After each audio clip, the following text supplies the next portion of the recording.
My routine was very simple: home, work, home. I loved coming home to my cozy space after a long, tiring shift working as a technician in a chemical factory. The journey home, even though it was already dark at night, always relaxed me and helped me forget the heavy days at work, giving me enough time to daydream. I would think about the most pleasant things and loved ones. My wife, anxiously waiting for me at home, the delicious dinner she masterfully prepared, and the time we invariably spent together with our small son, relaxing after a day's work by watching a movie or series. I never had any trouble getting home late at night, even at dusk and in the dark. I've always been a careful driver, attentive to what was on the road and on the banks, used to the varied wildlife that inhabited our area. I was well aware that it was easier to hit an animal at night, even if it was a stray dog or cat suddenly running under the car. That evening I smiled in anticipation of spending time with my wife, who also worked in the same factory, but finished her shift much earlier than I did. She came home with her colleagues and, before I arrived, managed to prepare dinner and even tidy up the house, although I didn't mind helping her with that on my days off. I used to slow down as I approached a bend, and suddenly I noticed movement on the side of the road.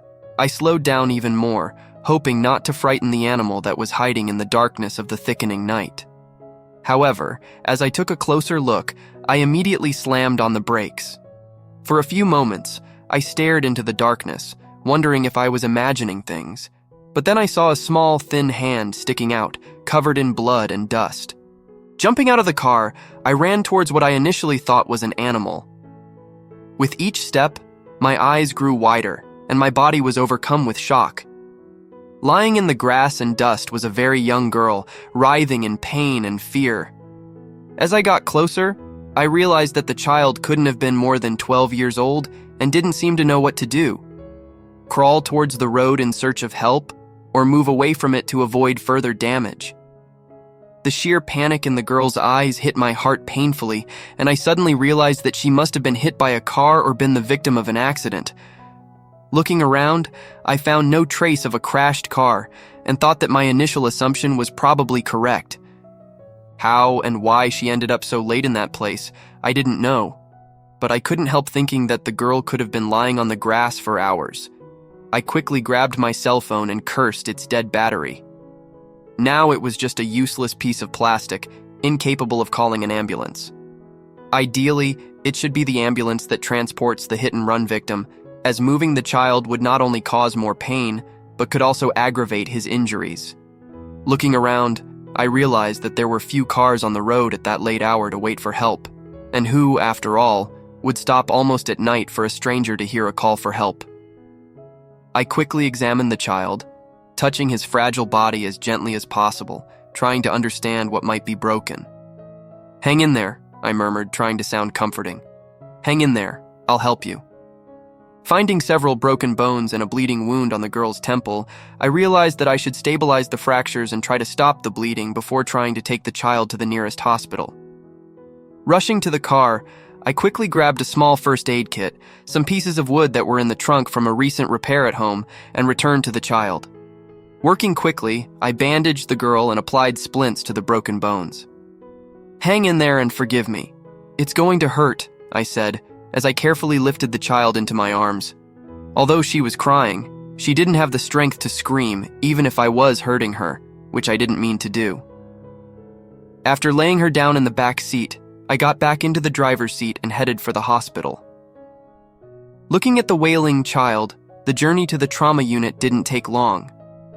When I entered with the child, screaming for urgent help, several nurses and the doctor on duty rushed to attend to me. Almost immediately, I handed the girl over to the professionals and sat down tiredly on a chair, while someone questioned me about what had happened and who the girl was. Still shaken by the events, I explained that I had found the child on the side of the road without knowing her identity, origin, or parents. Realizing that the doctors would have questions and not wanting to leave the child alone, I felt compelled to stay in the waiting area. I asked the young woman at reception to use the phone and let my wife know that I would be late for dinner. Then came the long wait, and I nervously tapped my foot, wondering if the girl would survive and if I had got her to hospital in time. Even if the doctors had dismissed me, I would have stayed at the hospital to make sure the child was okay. After all, that was me, kind and compassionate, unable to abandon someone in need. After what seemed like an eternity, a man and a woman burst into the ward like a hurricane. Both were pale with panic, demanding more than asking to see their daughter. One of the young doctors, quickly recognizing their names, understood that they were the parents of the girl I had brought, who managed to say her name while being examined and treated. The doctor told the parents that the girl had been brought by a man who had found her on the side of the road. "Who was it?" asked the girl's father. When the doctor pointed to me sitting in the waiting room, the man stood up, realizing that they were talking about me. Seeing the girl's father, I was stunned, suddenly recognizing the man. Nervousness and anticipation gave way to shock and tension. I didn't know what to say to this person. The girl's father approached and held out his hand. "Thank you. You saved my daughter." I looked at the man gravely and reluctantly shook his hand, remaining silent. However, the man suddenly froze and frowned. He recognized me too. I didn't say anything, just nodded seriously and walked away, leaving the child in the care of the professionals and her parents. I didn't want anything from the girl's father, neither gratitude nor recognition. As I drove home, I thought about how that man, Martin Silva, a judge, had destroyed my life 15 years ago. I had long forgotten how exactly my life fell apart overnight, but now the memory resurfaced, flooding my consciousness with a nauseating feeling in my chest. 15 years ago, I was just an ordinary student. I was studying, trying to balance my studies and entertainment, having fun with friends, making plans and dreaming about the future. But one fateful night, I simply found myself in the wrong place at the wrong time. The alley I passed ended up being the scene of a horrific crime. I was caught on camera at a nearby gas station, prompting the police to arrest me, mistaking me for the culprit. The trial was quick, and the witnesses pointed to me as the perpetrator, describing in detail the clothes they saw on the killer fleeing the scene. No matter how hard I tried to tell the truth in my defense, no one listened. It all came down to the moment I was near the scene of the crime and the sweatshirt popular with students that I was wearing at the time. I was convicted and ended up in prison, sentenced to 10 years. I sighed heavily. 15 years had passed and nothing could be changed anymore. There was no reason to be angry. The conviction would stay with me for life, but I was released early, reducing my sentence for good behavior. Finding a job afterwards was very difficult, and dreams of the future shattered after the trial seemed unattainable. But I endured all the trials, refusing to give up and moving on. By fate, I got a job in a chemical factory in the suburbs, where I worked diligently and also met my wife, Algora, with whom I fell in love as a teenager. Our relationship helped me get out of the bleak and empty existence I led at the time. Now, not only was I grateful to my wife for her support and love, but I also admired her even-handed attitude. She wasn't afraid of my condemnation and accepted me for who I really was: kind, compassionate, and a good person.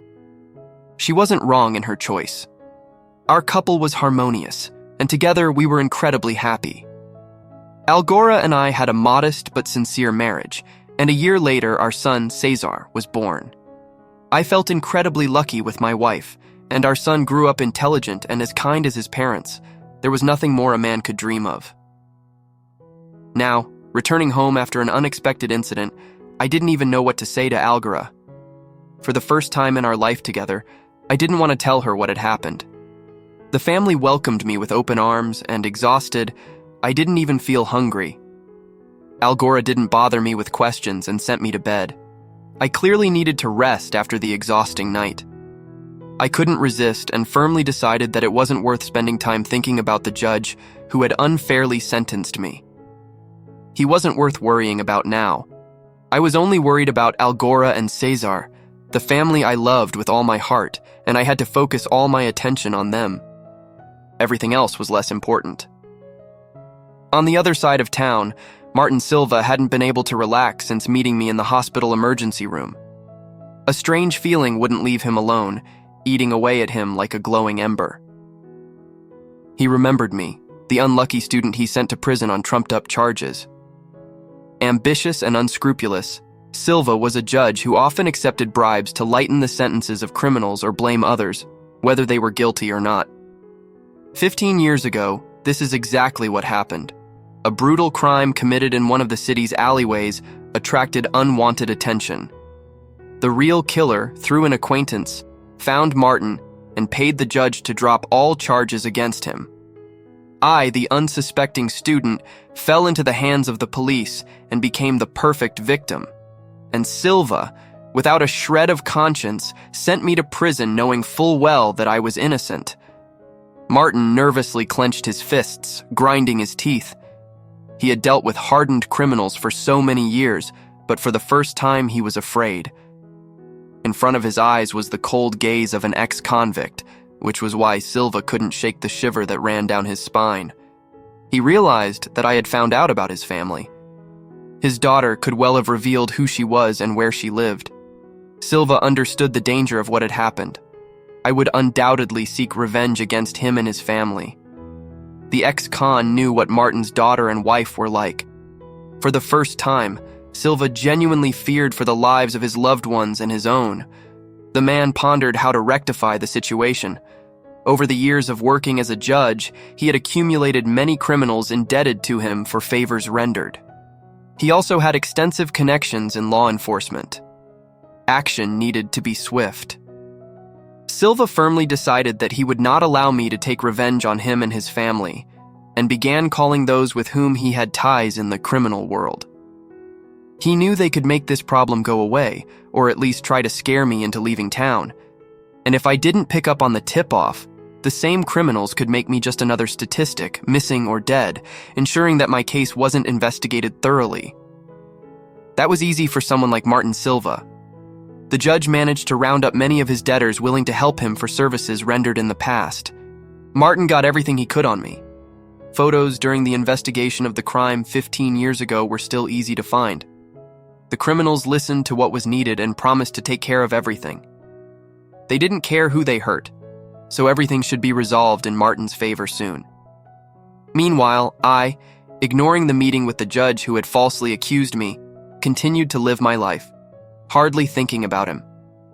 Although I still followed my usual routine, I gradually began to notice the same people in the street and around my workplace. At first, it might have been a coincidence, but the same cars followed me on the road and the same faces appeared in the street. I suspected something was wrong. With each passing day, I began to wonder more. Maybe it was all in my head, or maybe someone was following me. I did my best to dispel the heavy feeling that all these strangers were chasing me on purpose, but as it turned out, none of it was the result of my imagination. One nice evening, while I was enjoying the weekend, I drove into town to visit one of my favorite stores and stock up on essentials. I was in a good mood, already planning how to surprise my wife for our upcoming anniversary. However, as I left the store and headed for the car, I suddenly heard footsteps behind me. Looking back, I saw the same people I had noticed before, both in the city and around my workplace. The dark faces of the strangers looked threatening, prompting me to pick up my pace, hoping it was some misunderstanding and that the men were simply walking in the same direction as me. But the footsteps behind me quickened, and moments later someone hit me in the back. I couldn't stand up and fell immediately. 5 strangers surrounded me and started kicking me, hitting me with as much force and hatred as if one of them had a personal feud with me. Trying to protect my face and head, I could barely do anything against the 5 tall, strong men who were silently beating me on the asphalt. I had no idea how long it lasted, feeling every inch of my body through the prism of pain, but at some point the headlights of an unknown car illuminated the scene, and the attackers scattered as suddenly as they had attacked. "Run!" was the only command I heard. The driver didn't seem to notice either the men fleeing the parking lot or me writhing on the ground. Slowly regaining consciousness, I was relieved to realize that the car's timing had scared off the attackers.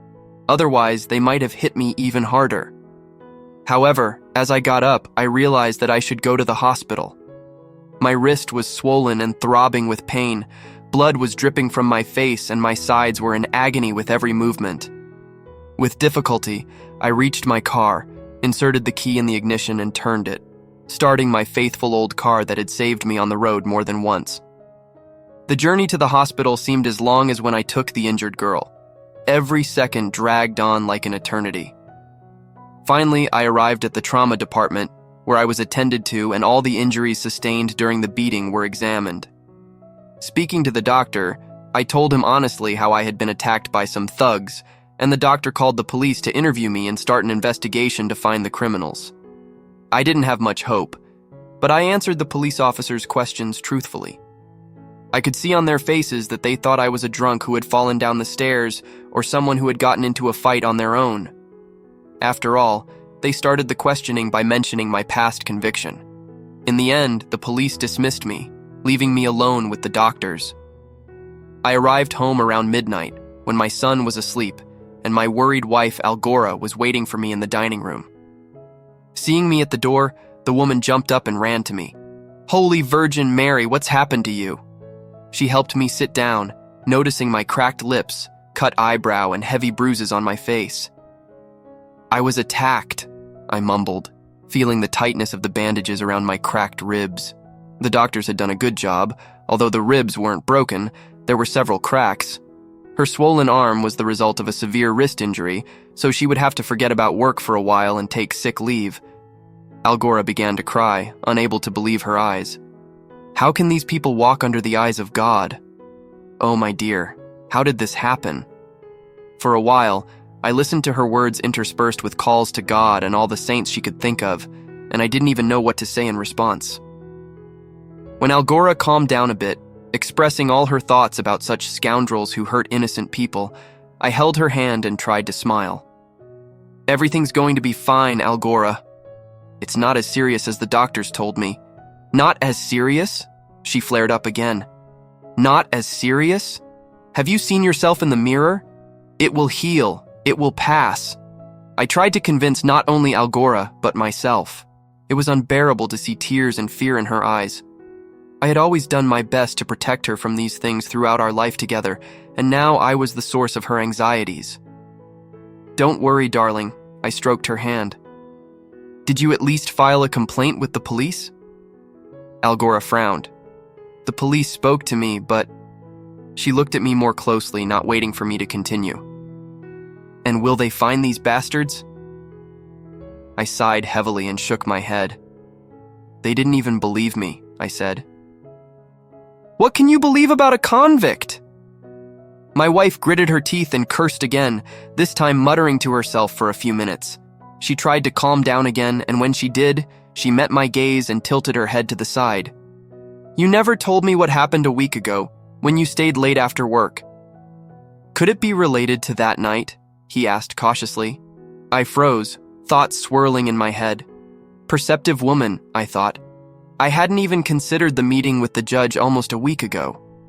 I realized that Algora was probably right, and the two incidents were indeed connected. "I don't know, dear," I replied. "Don't worry about it. Everything will be fine." Algora hugged me, realizing that there was no point in pressing her already exhausted husband with any more questions. She helped me wash and change, put me to bed, and spent the next few days helping me recover in every way possible. Contemplating my wife's words, I couldn't help wondering what to do next. Seek revenge against the judge who could have orchestrated this terrible attack. No, I wasn't that kind of person. But I wanted to talk to him, at least to understand why he had such animosity towards me. When I was able to move comfortably again, I got into my car and drove towards the building I had been avoiding since the day I was convicted as a student. I parked on the sidewalk and waited, watching the crowd of people going in and out of the courtroom, waiting for the judge. Hours passed before I finally spotted Martin Silva walking out of the doors. Looking at the robust, laughing man, I thought he must be pleased with the day he'd had. For a moment, I also wondered how many more innocent people this judge could have sent behind bars. When Martin left the parking lot, I followed him cautiously, trying to remain discreet. When he parked near one of the apartment buildings, I stopped my car and watched as he entered one of the entrances. Writing down the address, I firmly decided to confront the judge in the morning, before going to work. On the way home, I thought about what I could say to Martin Silva. I could barely sleep that night, tossing and turning, both because of my still sore body and the thoughts swirling around in my head. I couldn't get out of my head the fact that I had no idea what to say to the referee. On the one hand, I couldn't understand why this person would treat me like this. On the other hand, it seemed that it would be best to abandon the idea altogether, but it was too late to give up. I realized that if Martin Silva could send goons to beat me up, it could happen again. And what scared me most was the possibility of Algora or Cesar meeting these thugs on the way. That was something I absolutely did not want. I got up long before my wife, got dressed, and, with a medical mask to hide my bruised face, pulled the hood over my head and went out into the cool, seemingly calm morning. I arrived at Martin Silva's house, lost in thought, still not knowing what words to use. Confirming that Silva's car was still parked, I went to the entrance and began to wait. I didn't wait long. The door opened, and Martin Silva stepped out onto the street. At the sight of the man in the hood and mask standing right next to him, the referee visibly tensed up, although he took several deep breaths, clearly trying to calm his nerves. "Mr. Silva," I approached the judge, who froze, his face paling with horror. "We need to talk." Removing my hood and mask, I revealed my bruised face, and Silva's eyes went wide. "And you're telling me I'm to blame for this?" "I never laid a finger on you," Martin stammered, trying to pull himself together and sound more confident in his words than he really felt. I raised my hand, interrupting the judge's objections with a gesture, and he noticed a very strange and incredibly melancholy look on the ex-convict. "I didn't come here for revenge," he said in a calm, quiet voice. "I've come to remind you that 15 years ago you arrested me for a crime I didn't commit. You knew that, but you did it anyway. I don't blame you. You're human, and humans make mistakes. That's our nature. Everyone has their priorities in life, vices, thoughts, and desires. I don't blame you for giving in to your vices, Mr. Silva.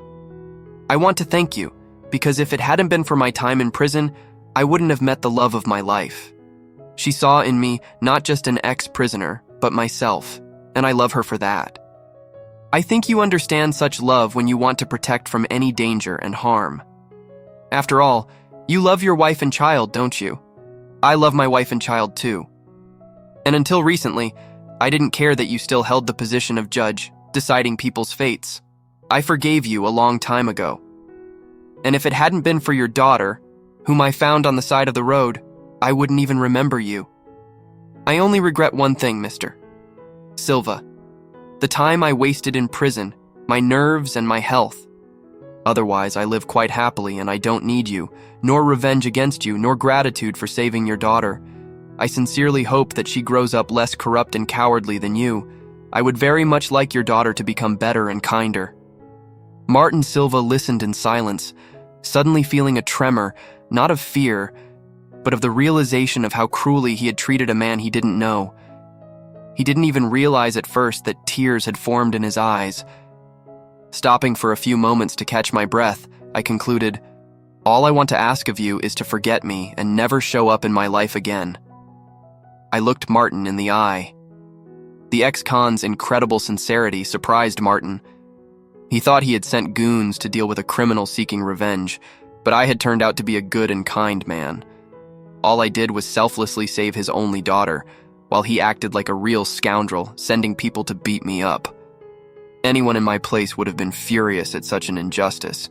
Afterwards, I would have had every reason to deal with Martin, but I remained a friendly and reasonable man. Even the years in prison hadn't changed that innocent student Silva sent to real criminals.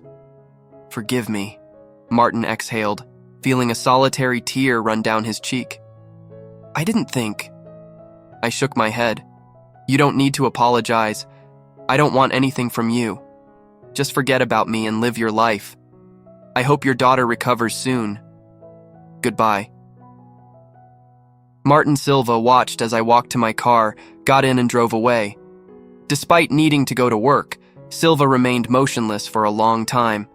The man he had hurt so deeply didn't hate him. The judge finally made his way to his car and, for a long time, sat behind the wheel without moving. He reflected on the words that had been said to him and realized that, for the first time in his long life, he had met a genuinely sincere and kind person. He was late for work that day, and the following days passed in a fog. Martin only cheered himself up by visiting his daughter in hospital, who was recovering quickly from her injuries and gradually becoming happier, eager to return home. Perhaps the hardest thing for Martin was that his daughter spoke warmly of the strange uncle who had found her on the side of the road and helped her by taking her to hospital. Silva listened to Mercedes and sank deeper into her thoughts. Even his daughter saw in me, the man who essentially had no obligation to help a strange girl, a good person, speaking of me with affection and gratitude. On the day she was being discharged from hospital, Martin arrived with his wife to collect their daughter. She smiled and handed her father a handmade card she had drawn while lying there. Seeing the colorful drawing on the card, Martin realized he couldn't just let it go. "Daddy, find that man," Mercedes begged. "Give him this card. I really want him to know how much he's done for me." Martin forced a smile and nodded, unable to utter a word. He feared that his voice would fail him and he would cry at this sincere gesture from his daughter. The following evening, he gathered his courage and went to my house. Despite his strong doubts and worries that I would simply dismiss him, he had promised to deliver Mercedes's card, and he couldn't help but comply.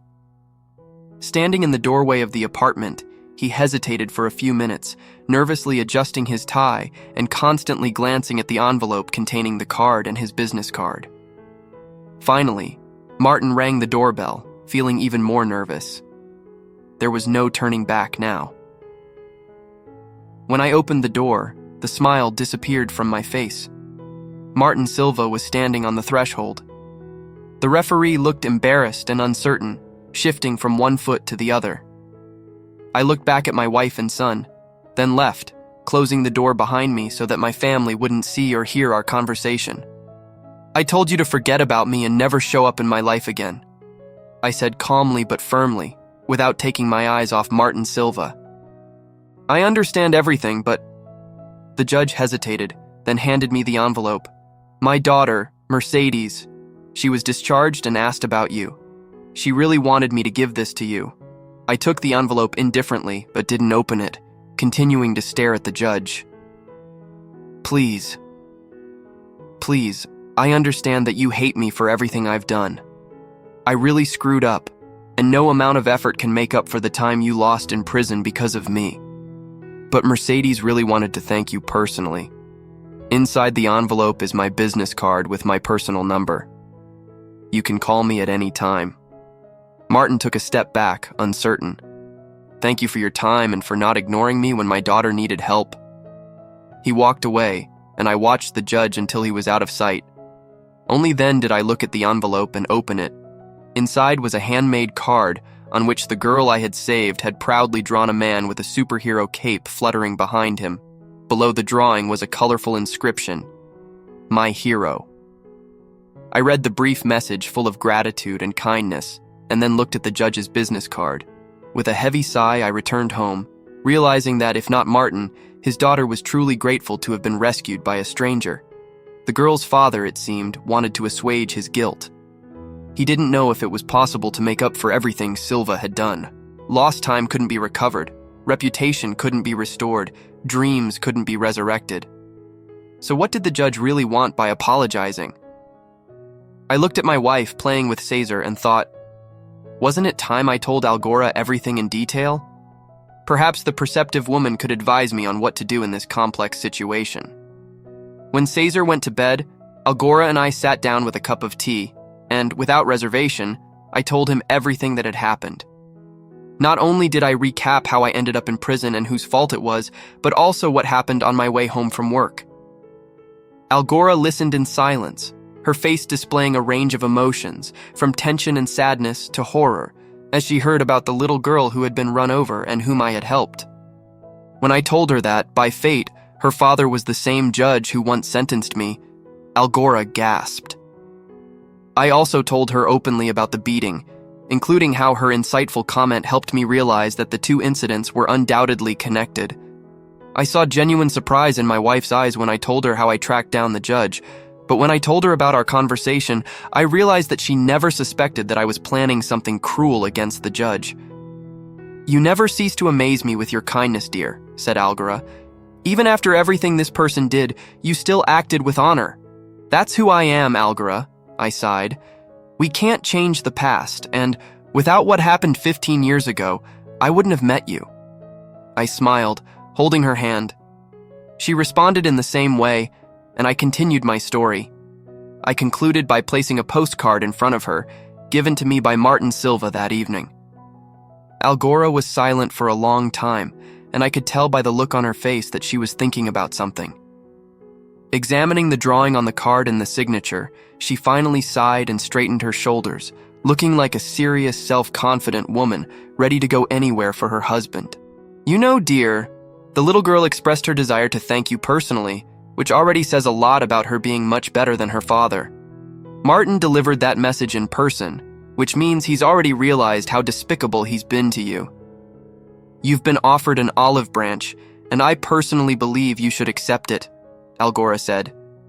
"Then tomorrow you'll call that judge and make an appointment. If necessary, I'm ready to go with you to support you." I hugged my wife, grateful to have found such a woman. Fate had arranged my life in such a way that Algora saved me like an angel sent from above and continued to support me, even when I didn't tell her all the details of what was happening. She loved me in ways I never dreamed of. The next morning, I called Martin Silva under Algora's watchful eye.